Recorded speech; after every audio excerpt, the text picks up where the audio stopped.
Chapter 20.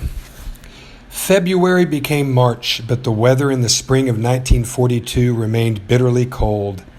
Lisa started working overtime at the factory, as much to do her patriotic duty as to distract herself from the agony of waiting for the results of the audition. She trudged down the block every morning, passing the same newsboy, and read the daily ration of gloomy news. It was true the Americans had given everyone a huge boost in morale, but the news from Europe continued to be grim. Frightening rumors were circulating at the synagogue about the massive deportation of all Jews from Europe. Mail call at dinner was a sad time, since most of the children had stopped receiving letters from their parents in Europe. They had now transferred their expectations to waiting for Lisa's answer from the Royal Academy of Music. "Lisa Jura," Mrs. Cohen said one Friday night at the Shabbat meal, holding up a letter. "It's from the London Royal Academy of Music." Lisa stared at it, paralyzed. "Would you like me to open it?" asked Mrs. Cohen. Lisa nodded. She had wanted to wait, to be alone, but she knew instinctively that she must share the news, good or bad, with everyone. Mrs. Cohen opened the letter, unfolded the thick, elegant stationery, and read, "The Associated Board of the London Royal Academy of Music is," here Mrs. Cohen paused to take a breath, "pleased to inform Miss Lisa Jura that..." There was a scream at the end of the table from a young boy who had a hand clapped over his mouth quickly. "She has been accepted into the scholarship program for the study of the pianoforte. Please report." Lisa was swarmed and enveloped by kisses, hugs, and thumbs-up signs. And those who couldn't get close enough to give one started to clap. She was a hero, and the children of Willesden Lane desperately needed a victory. She walked up to Mrs. Cohen and put her arms around the matron. "I never would have known about the audition if it weren't for you. How can I ever thank you?" "You have thanked me. You've brought honor to this house," Mrs. Cohen replied. "We all need to dream, and tonight everyone is living their dream through you." To add to Lisa's euphoria, Aaron was released the following week from detention camp. He showed up at 243 Willesden to help celebrate Lisa's triumph. "Where are you taking me?" Lisa demanded in a friendly tone. "We're going to celebrate, and that's all I'm saying," was his answer.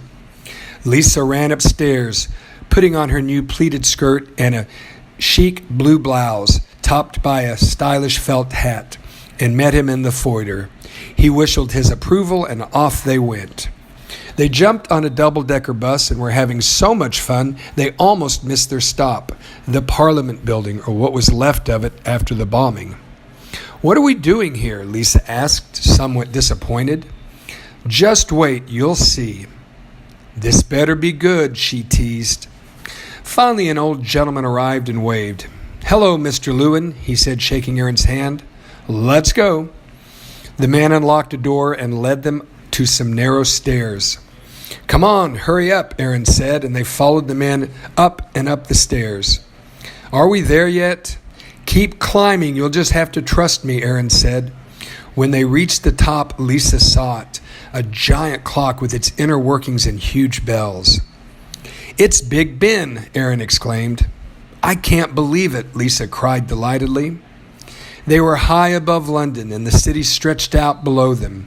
The House of Commons, the great dome of St. Paul's, and the crowded, winding streets.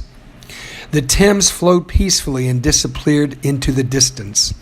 Lisa slipped her hand into Aaron's, but instead of taking it, he wrapped his arms around her, enveloping her in a kiss.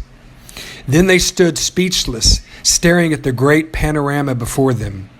The war, the bombs, and the destruction seemed to disappear too. At that moment, Lisa dared to have hope. Hope that the war could be won. Hope that she'd see her family again. And hope that if she studied hard enough, she could become what she always had dreamed, a concert pianist. As she stared at the thousands of buildings and homes laid out before her, she imagined she was staring at 1,000 faces. The faces in a concert hall, the faces in the daydreams she used to have on the streetcar in Vienna. She imagined the elegantly dressed audience waiting for her to begin. She could hear the hush and feel the anticipation as she sat in front of the 9-foot grand piano.